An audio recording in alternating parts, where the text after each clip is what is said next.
Paizinho querido, nós te agradecemos porque a nossa alma, o nosso ser necessita de Ti.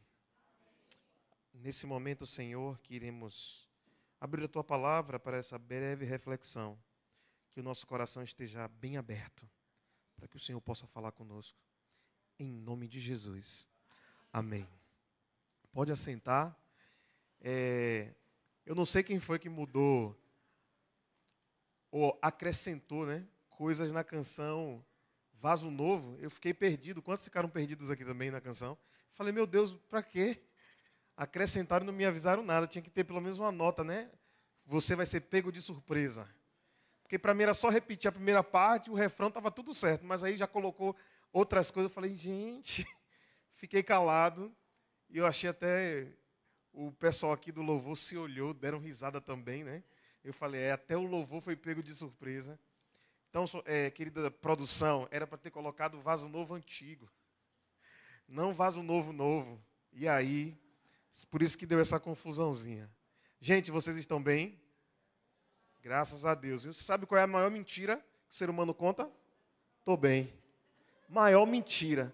Às vezes a vida está arregaçada, mas o ser humano abre a boca para dizer, não, está tudo bem. Tudo bem.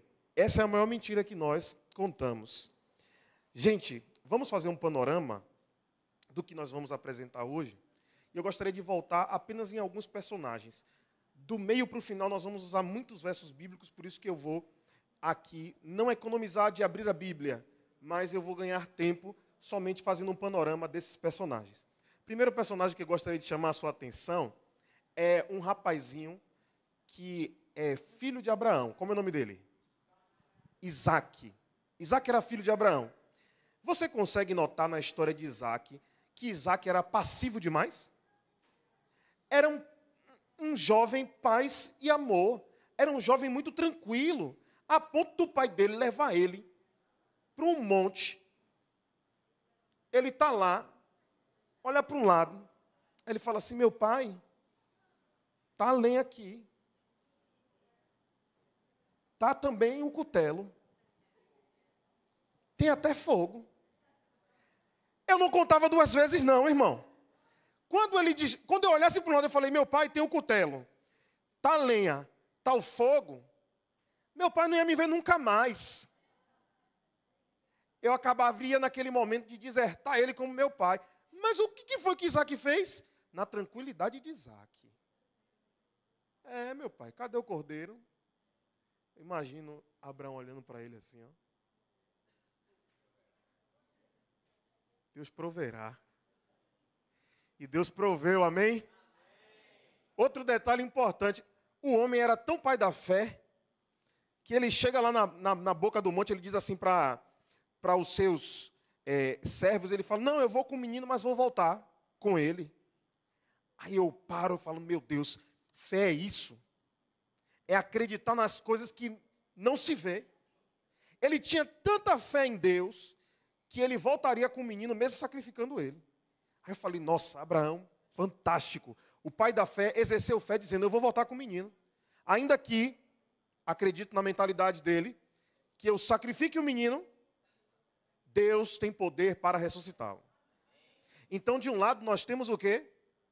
Isaac. Passivo demais. Quer ver?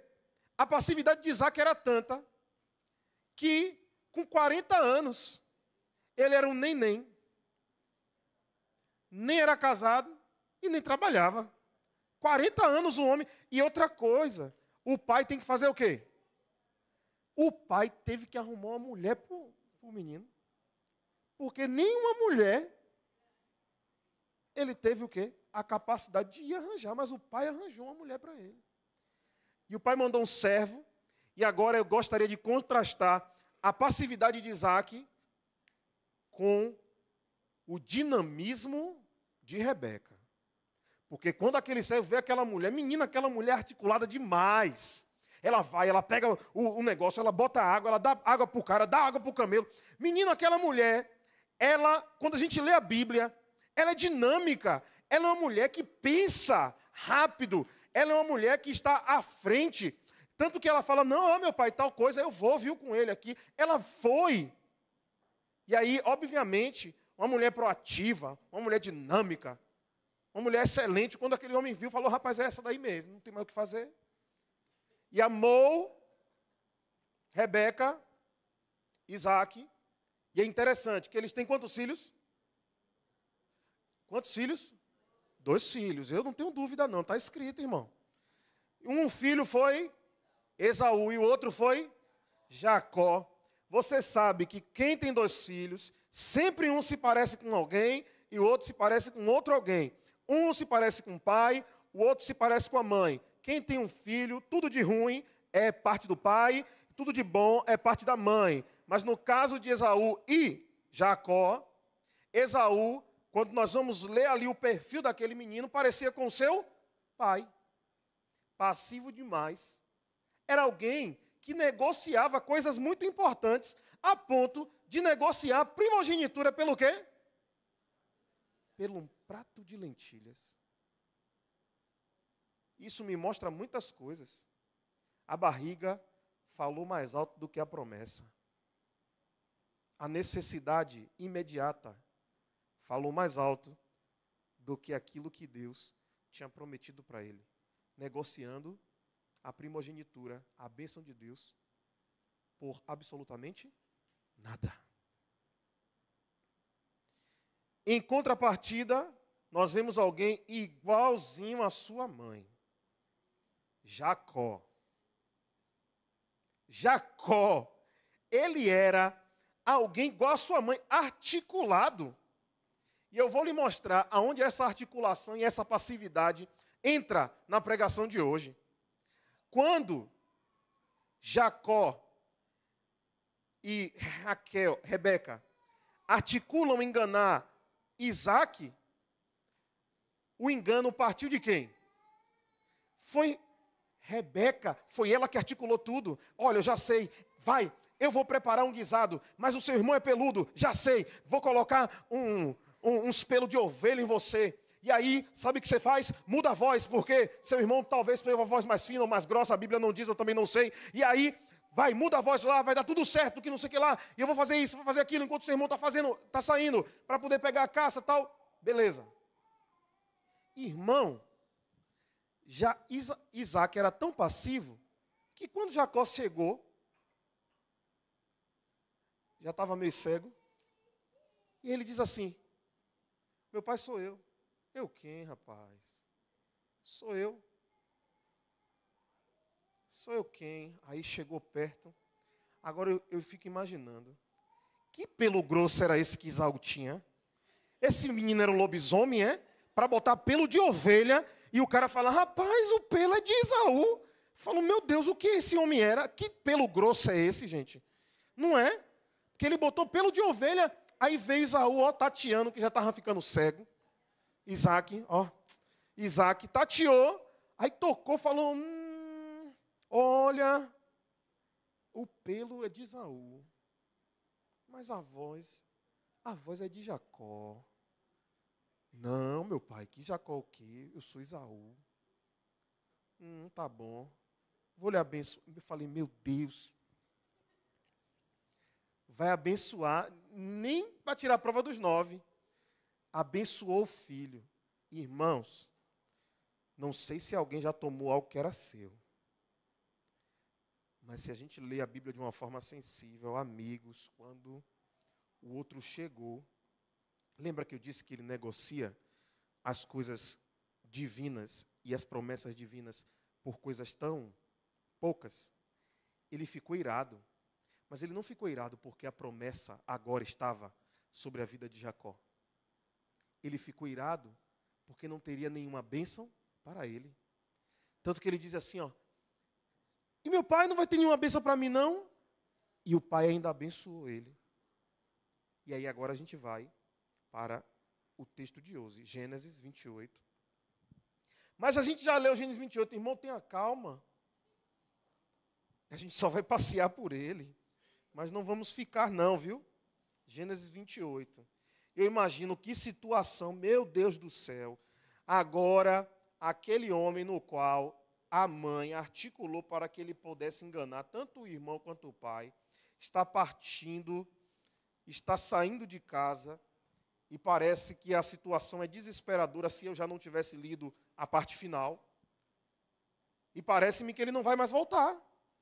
Gênesis 28, versículo 11, diz assim, ó, quando chegou a certo lugar, chegou corrido, irmão, chegou desesperado, porque ele estava fugindo da face do seu irmão.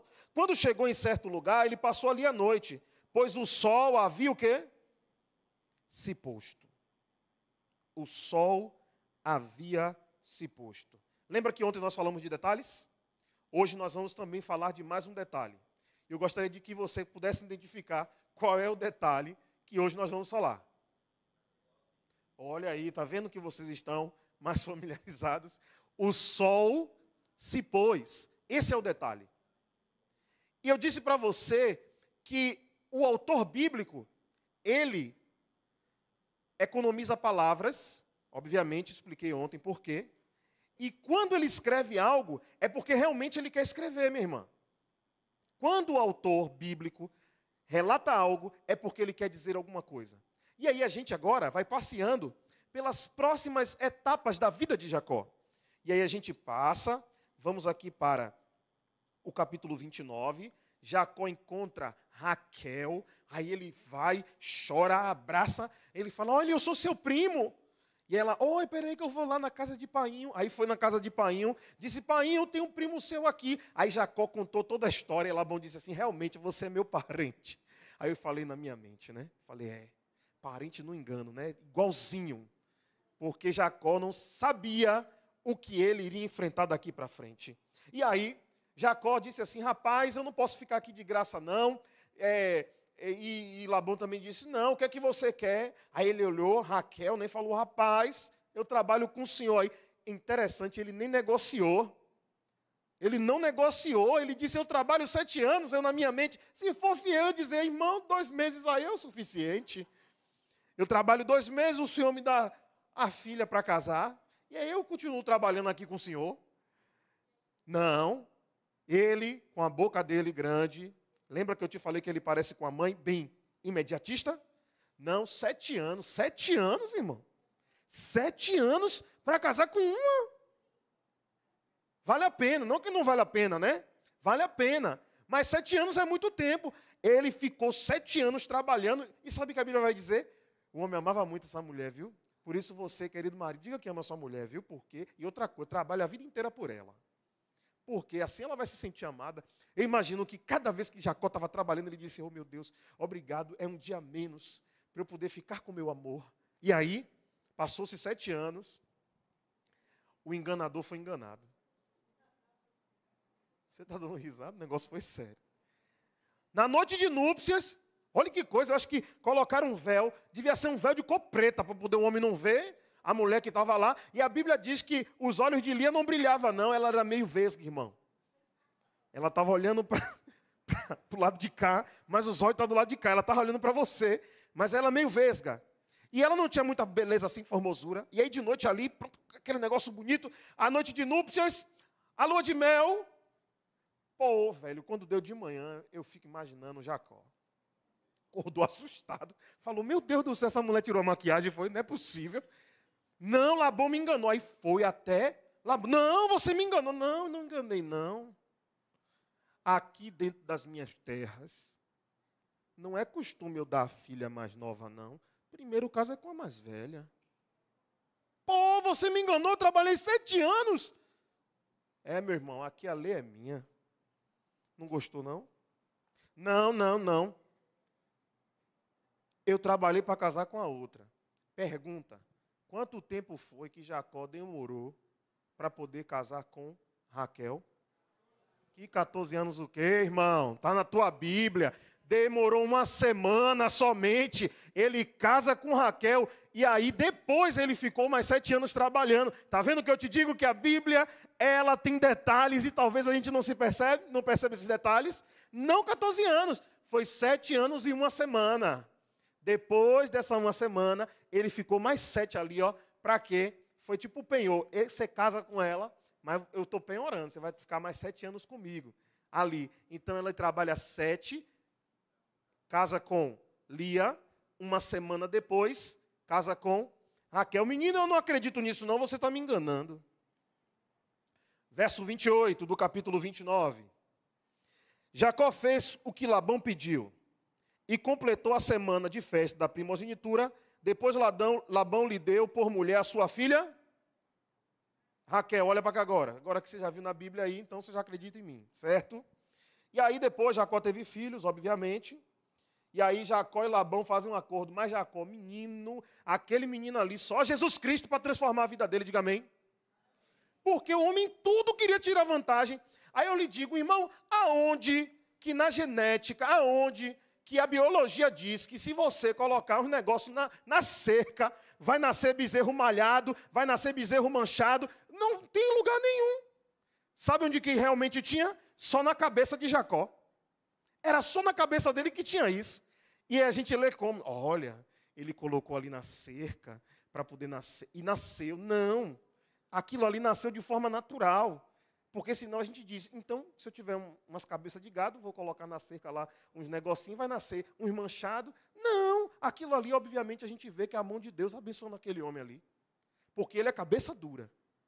Mas Deus, em sua infinita bondade e sabedoria, estava cuidando daquele vermezinho. Estava cuidando daquele homem pequeno, cabeça pequena. E ele faz aquilo para poder enganar o seu sogro. Aí eu falei, meu Deus, Jacó estava se enganando. O que está acontecendo com a história desse homem? Esse homem está vivendo de engano em engano. E lembre para o detalhe. O detalhe foi o quê? E o sol se pôs. E o sol se pôs. E aí, continuamos. Ele faz uma aliança com Labão. Aí, agora ele volta para a sua terra. E quando ele volta para a sua terra, rapaz, a sua mulher, Raquel, não leva um ídolo? Quase que dava ruim. Labão foi lá com ódio para poder... Mas aí deu certo, né? Lá, meu pai, eu tô naqueles dias, eu estou no meu período. Aí eu não vou levantar daqui para falar com o senhor, não, do cavalo, do jumento, do burro, do negócio que ela estava montada lá. Aí pronto, deu tudo certo. E aí eu falei, rapaz... Aí eu lendo, eu falei, rapaz, a história de Jacó tem muito a ver com a história de Moisés. Tem incidentes que se parecem. Mas, obviamente, não sei qual é o tema de amanhã. Isso vai ser para um outro sermão, certo? Jacó e Moisés, histórias paralelas. Ó, tem até título. Ficou bonito, parecendo novela, né? Série, para ficar mais jovem. E aí, irmãos, Jacó ele está agora indo se reencontrar com Esaú. Ele divide, né?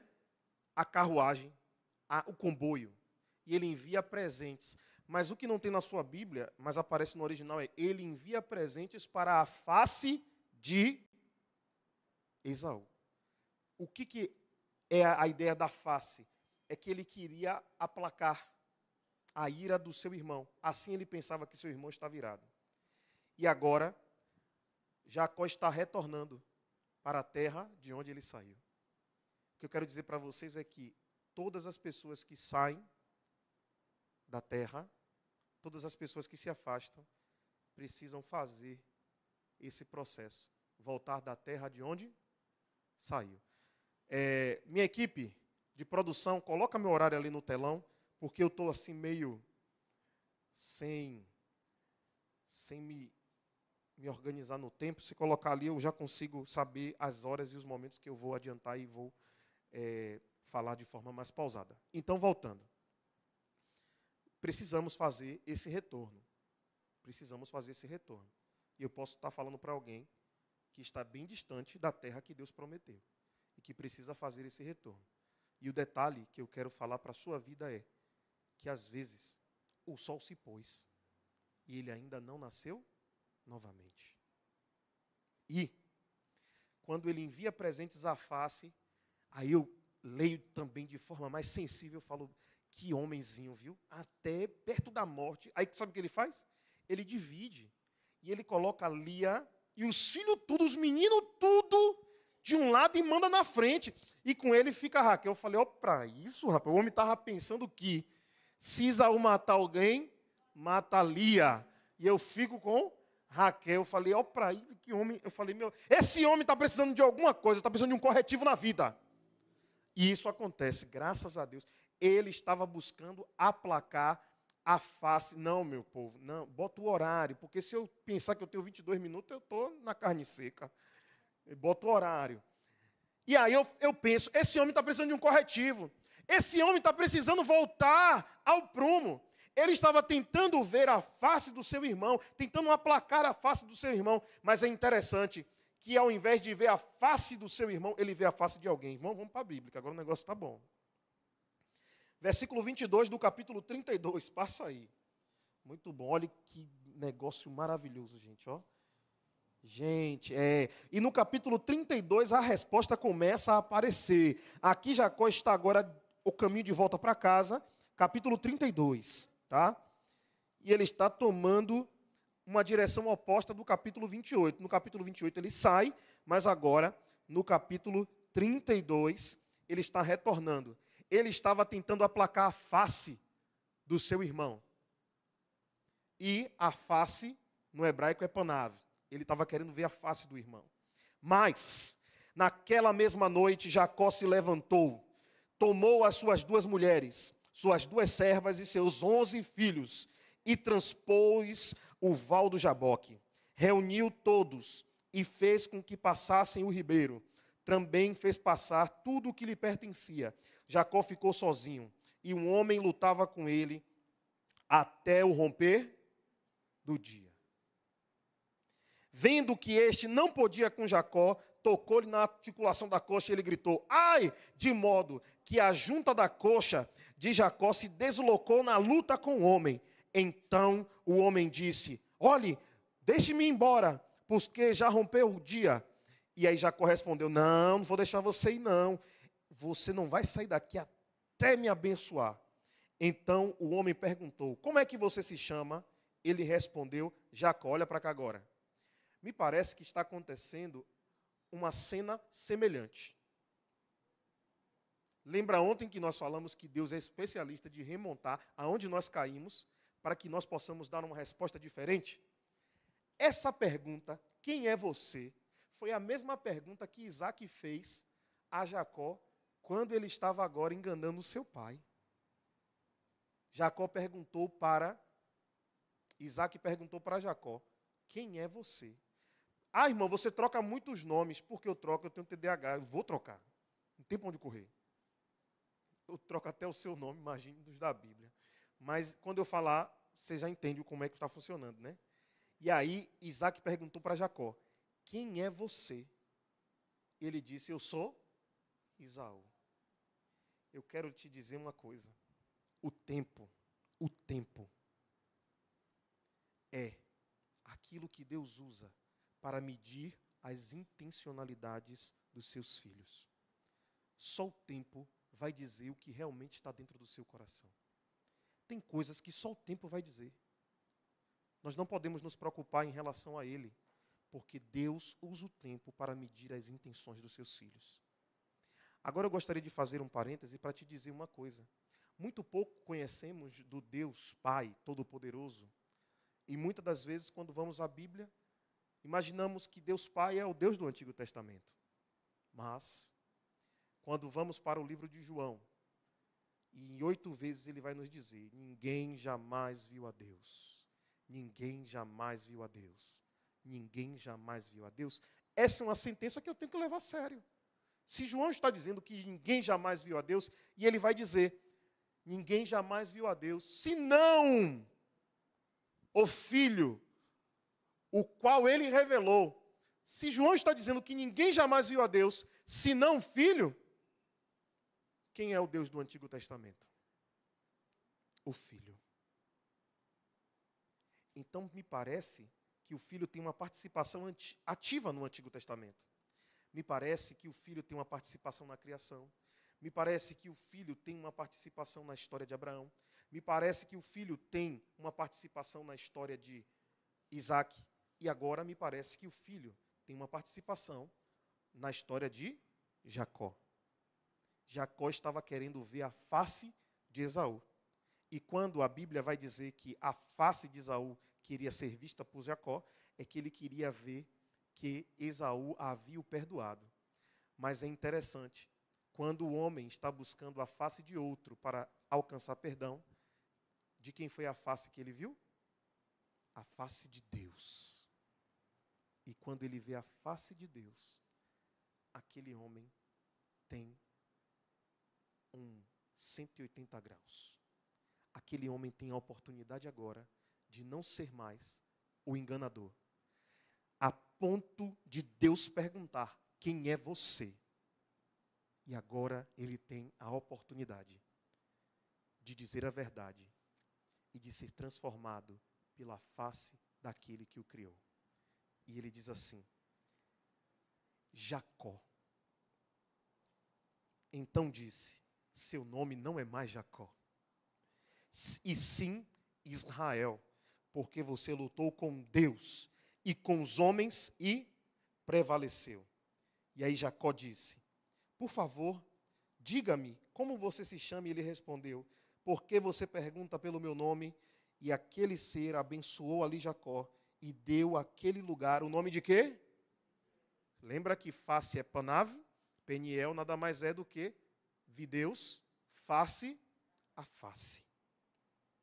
Irmãos, e a minha vida, olhe para cá, olhe que coisa linda, versículo 30, depois que ele coloca o nome do lugar Peniel, ele disse: vi Deus face a face e a minha vida foi salva.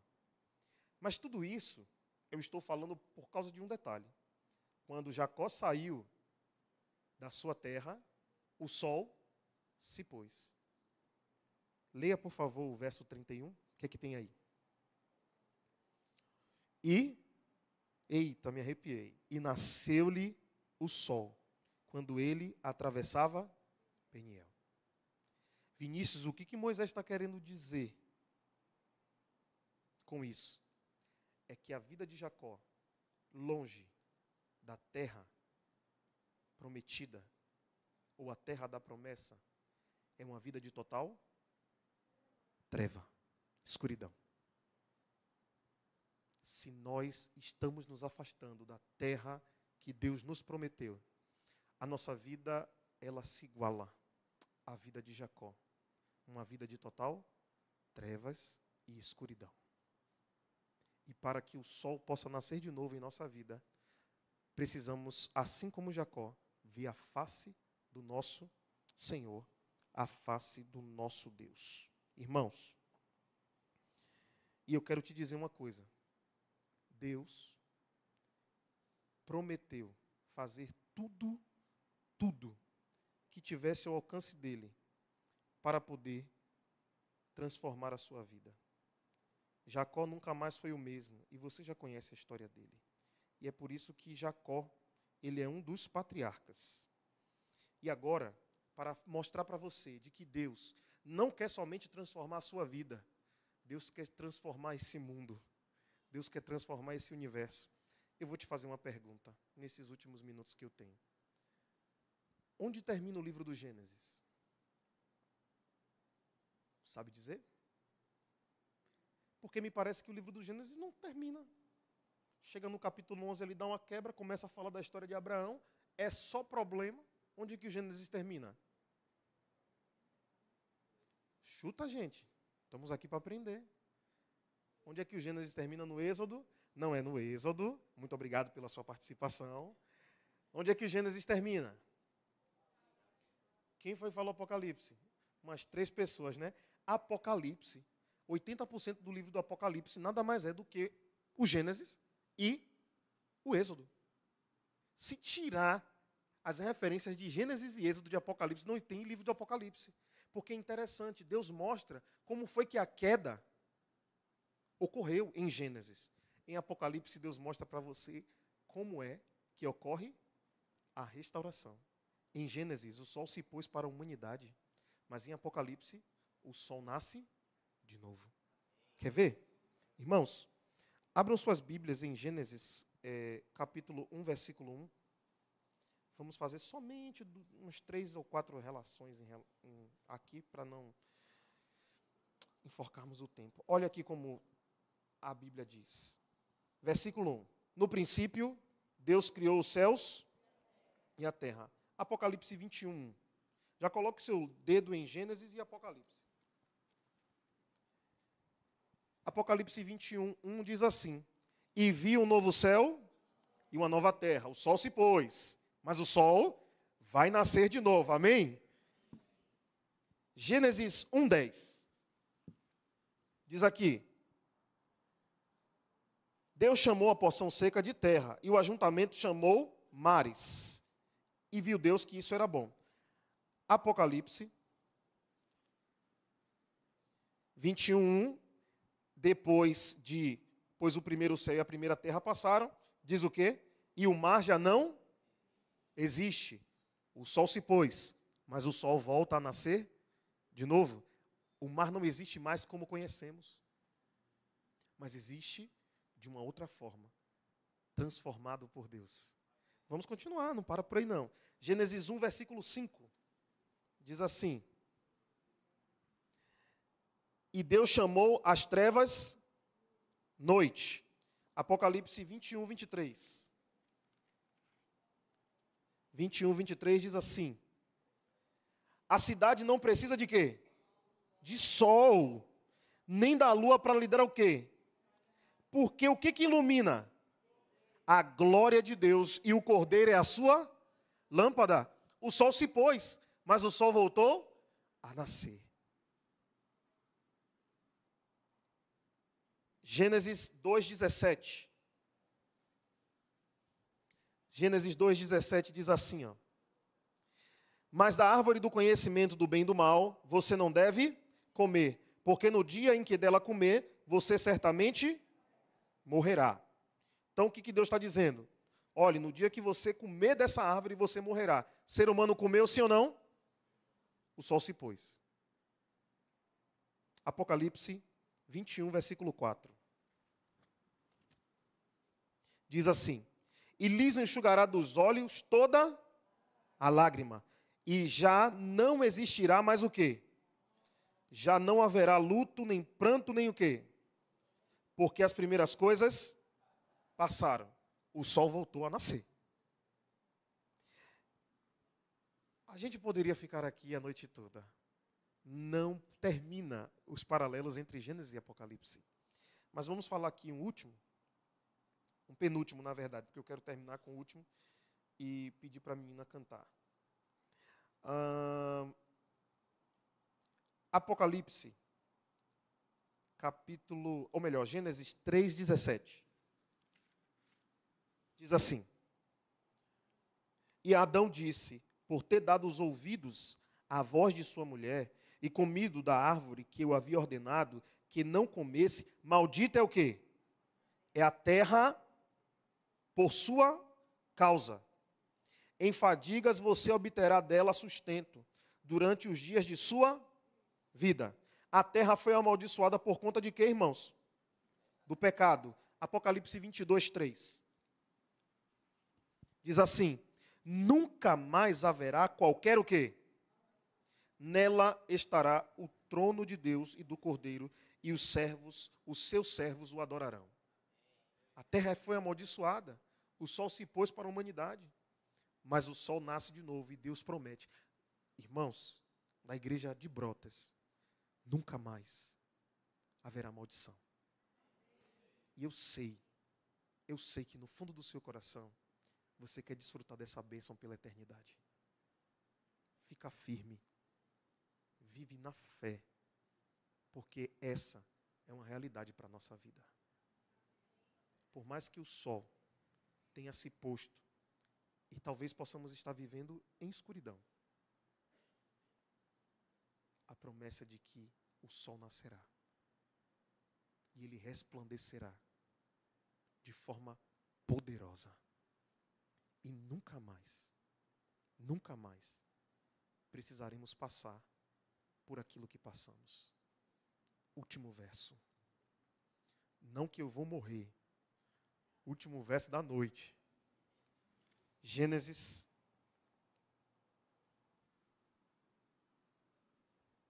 Ai, meu Deus. Agora, meu filho, bota aquela música, filho. Por favor. Gênesis 3, 22 a 24. Diz assim: Assim o Senhor diz: Eis que o homem se tornou como um de nós, conhecedor do bem, e preciso impedir que estenda a mão e tome da árvore de quê? Coma e viva o quê? Eternamente. Aqui tem um erro de tradução. Se tornou como um de nós. Deus é pecador? Não. Tá? Mas é para um outro sermão para a gente explicar isso aqui. Mas Deus, o homem não se torna como Deus. Tá? Porque Deus não experimentou o pecado. E Deus não é pecador. Só fiquem com isso. Depois, se quiser, a gente escreve algum materialzinho e envia para vocês. Irmãos, só baixa um pouquinho. A árvore da vida foi privada do ser humano para que ele não pudesse viver pecando eternamente. Mas Apocalipse capítulo 2...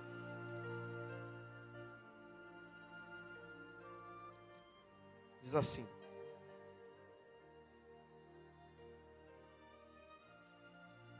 Apocalipse 2,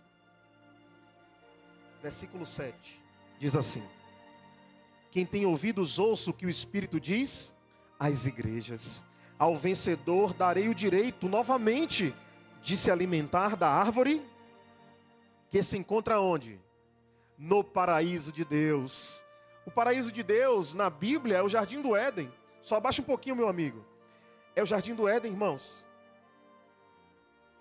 Existe uma frase no livro Patriarcas e Profetas que diz assim: a mesma mão que plantou o jardim no Éden foi a mesma mão que tirou. Quando nós vamos analisar se o jardim foi plantado, Gênesis 2,18 diz isso, e plantou Deus um jardim no Éden. O jardim não era parte do Éden, mas o jardim foi algo plantado. E quando eu planto, eu retiro de quê? De algum lugar. Existem estudos que dizem que o Jardim do Éden é um santuário. Não escatológico, mas um santuário. Um local de adoração e de encontro com Deus. É interessante que a árvore da vida se encontra onde? No jardim. Em Apocalipse diz que ela vai novamente ser dada a cada um de nós. E nós vamos nos alimentar dessa árvore. Mas o interessante é que Jesus em outro momento diz: na casa de meu pai há muitas moradas. Se não fosse assim, eu não vos teria dito. E o mesmo Apocalipse diz que agora não mais no jardim, mas numa cidade. E no centro dessa cidade está a árvore da vida. Me parece que Deus desenvolve aquele local sem mim, para mim. E para que eu pudesse viver eternamente com Ele. O que era um jardim se transforma em uma bela cidade. Cidade essa que o sol que se pôs para essa humanidade não mais existirá, mas o sol da justiça brilhará para todo sempre. Aquilo que era um jardim se transformou em uma cidade para vocês. Que Deus! Vamos ouvir uma canção? E vamos meditar de que Deus preparou uma cidade para você morar.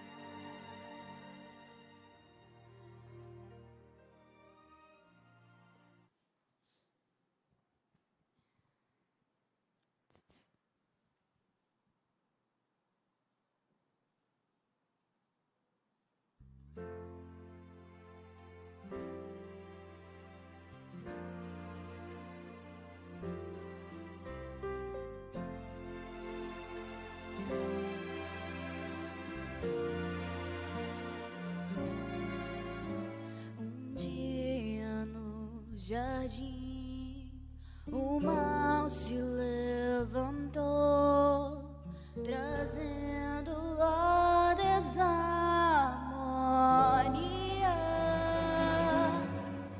ensinos desleais, mentiras mais e mais, distanciaram Deus do foi quando o frio apareceu e a primeira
sofrimento a todos. Foi quando o frio apareceu e a primeira flor morreu, e uma sombra de maldade no coração de Adão nasceu. Mas haveria um Salvador que morreria por amor, o Cordeiro aqueceria toda noite fria pra trazer conforto. Haverá lugar pra todo aquele que aceitar o sacrifício do Cordeiro que deu a vida pra salvar. Não mais tristezas, não mais dor, nesse eterno lugar de amor. Nossa vida foi comprada, falta perdoada, sangue o preço do perdão.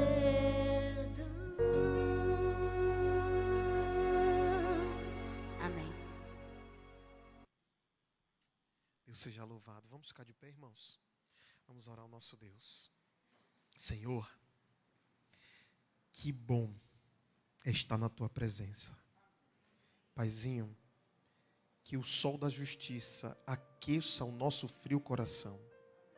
Senhor Deus, da forma que está, nós não queremos mais. Pai, é certo que passamos por tantas provas, às vezes é muito difícil, mas obrigado, porque o Senhor prometeu estar conosco todos os dias. Obrigado porque o Senhor vê as noites mais escuras da nossa vida. E obrigado porque hoje entendemos que a tua promessa ela está de pé. E para as noites escuras, Senhor, da nossa vida, o Senhor irá brilhar. O Senhor irá, Senhor, vencer. Muito obrigado, Deus. Parece que eu não estou entendendo agora enquanto estou vivendo, mas eu tenho a certeza que as suas promessas, elas não falharão. E o Senhor cumprirá tudo aquilo que prometeu. Paizinho, nos leva para casa. Nos traz amanhã, Senhor. Permite que teu filho tenha a oportunidade de estar aqui novamente amanhã. E que amanhã, mais uma vez, ele possa entender que existe uma vastidão de tesouros escondidos em tua palavra. Te oramos, Senhor Jesus. Entregamos as nossas vidas em tuas mãos. Te oramos não no nome de alguém que não possa nos dar nada, mas te oramos no nome, no teu santo nome, porque o Senhor pode nos dar tudo. Cristo Jesus, esse é o teu nome. Amém.